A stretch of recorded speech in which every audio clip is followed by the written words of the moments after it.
The forgotten project. Neglected this a bit,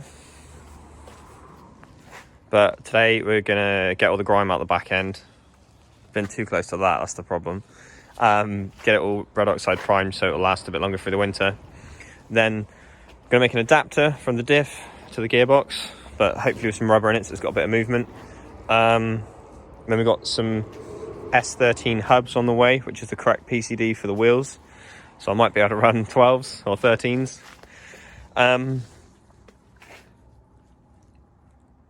Billet uprights that go onto the S13 hubs and bearings, and then some magic suspension in between, and just thumb it all together because there's no other proper way of doing it, so just wing it.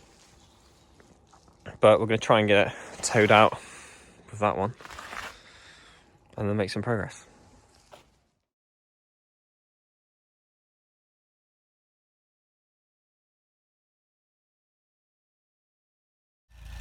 Hopefully we're going to get this in there, missing all the transit vans up there somewhere on the flat. We can hope. I can see me just doing everything I was going to do out here in the cold in a minute, but we'll give it a try.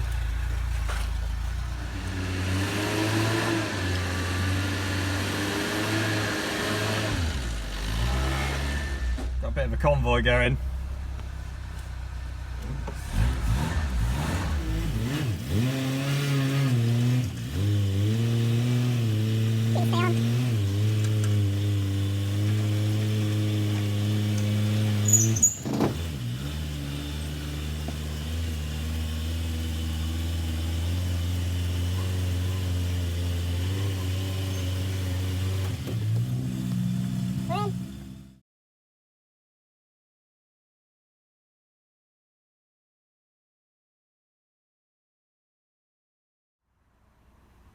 So all I've done now is turned a load of working parts into scrap.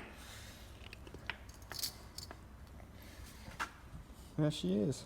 Way too long. That's probably about the width of the truck, but I'd rather have too much and cut it back and then go from there.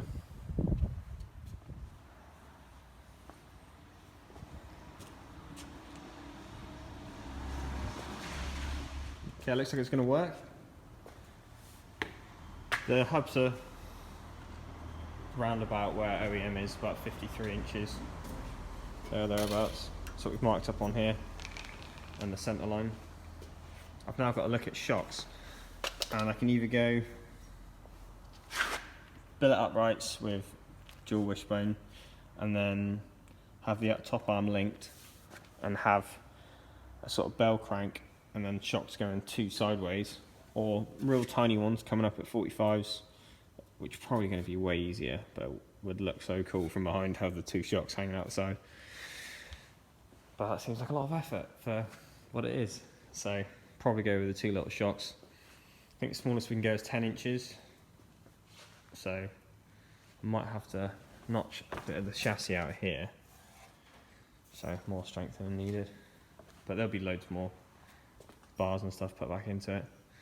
And then fuel tank, I don't know whether to put it right out over the back. Is that going to make it like a pendulum? Or get one made to fit in here, just in front of the shocks. Mostly so you can see the shocks from behind, so it looks a bit playful. And then yeah. But if I get the tank in here, then got to worry about this whole weird backwards gear shift thing that I'm going to have to make. So yeah, not a lot of room, but I think just do one bit at a time.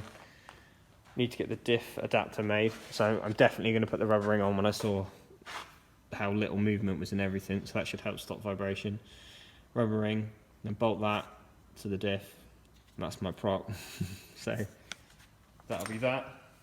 Then I know exactly how long it's going to be, and I can start sort of going from here down and around, adding tubes for the pickup points on this diff gauge.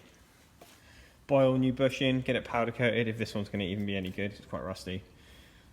Cut the shafts to the right length. Obviously I've done them way too long just so I could see what I'm working with. get them made to the right length. Uprights, still loads to do, but looks more like a car again. I'm glad it doesn't run, because I know what would have happened. It would have all been, oh, quickly let's weld this bit on here. Let's just tack that in place. Let's see if it works, and driven it out the road. Well, out the yard, which would have been fun. No brakes. Cool.